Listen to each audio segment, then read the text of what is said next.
Welcome into our dove field management series. Today we'll be looking at Browntop Millet, why we plant it, how we plant it, and the benefits of having a Browntop Millet field, and a couple of techniques we use to manage the field to attract more doves. We'll also be diving into our fake Powerline that many have asked questions about. Hang around, you're not going to want to miss this. Look at all the millet. This is all volunteer too. This is the Browntop Millet.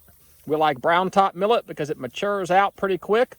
The detritus actually is a little bit less, in my experience, than the Japanese millet. It gets taller, a lot heavier stalk. The Browntop Millet seems to start matting down quicker, which allows the doves to get into it. So of all the millets we've ever tried, Browntop is our favorite for those reasons. Continuing to dry out. You can see it actually starting to fall off now. Plenty dry. There's a lot more green still coming on. This is what volunteered from last year. It's looking really good. Let's go over here and take a look at what we planted. Planting a Browntop Millet field is as easy as it gets for dove field management. You simply come in a two-step process, starting with spraying the field in the weeks prior to planting, burn off the entire field to kill all the weeds and errant vegetation. You come back in with a broadcast spreader and simply spread your Browntop Millet and fertilizer down into the standing detritus, into the thatch and vegetation below. This will yield a beautiful millet field in as little as 50 to 60 days. A few more weeks later, you'll be able to fire burn it off for the doves.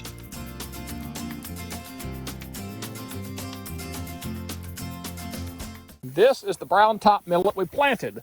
Much smaller, much shorter. I don't know if because it was planted a little bit later, it's got some drought stress, but there is a lot of it in here. It's just not as tall as what volunteered last year.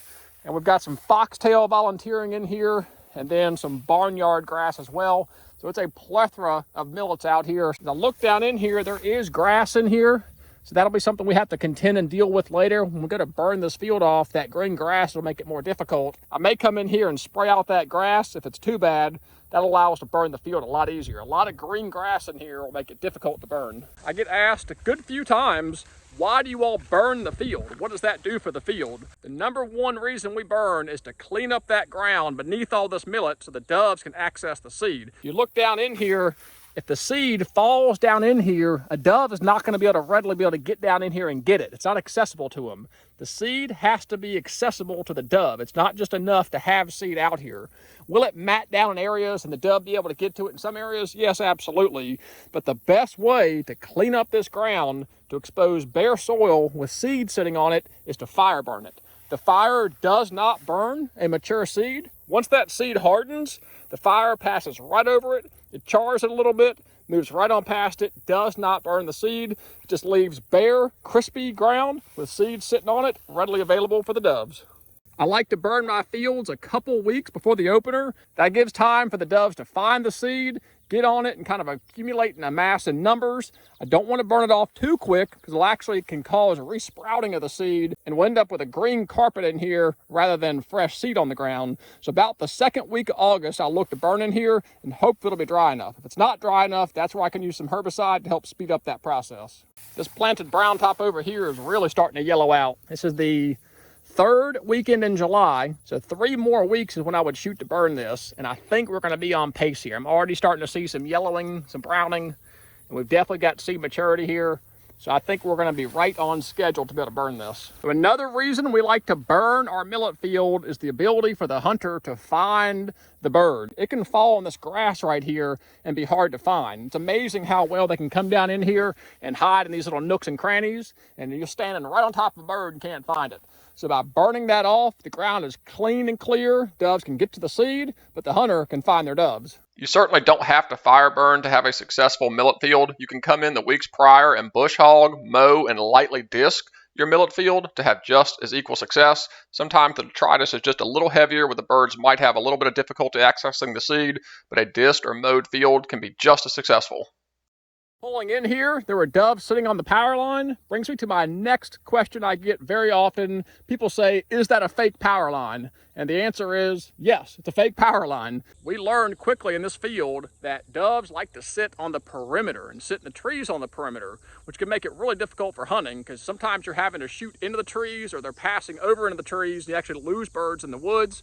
or they'll sneak up behind you really quickly over your head. It's a really hard passing shot. So we found that having this fake power line in here, it actually draws the birds into the field where they're slowing down, wanting to land on the power line, and gives the hunters a lot more opportunity. It is 1, 2, 3 real telephone poles. We did have to cut about 6 or 8 feet off of these because they were just way too big and heavy for our trailer. We set them in the ground in concrete. We've got holes drilled through, and then we've got clamps on either side to kind of help hold tension on it. And we ran a cable down to the ground as a support cable so we could really make that power line nice and tight. And this is a 3/8, maybe a 1/2 inch, I'm not sure. But you can tell it's a coarse braided cable here. It is not a rubber coated cable. I was told this friction right here gives doves a much better grip to hold on to. They actually don't prefer the coated cable.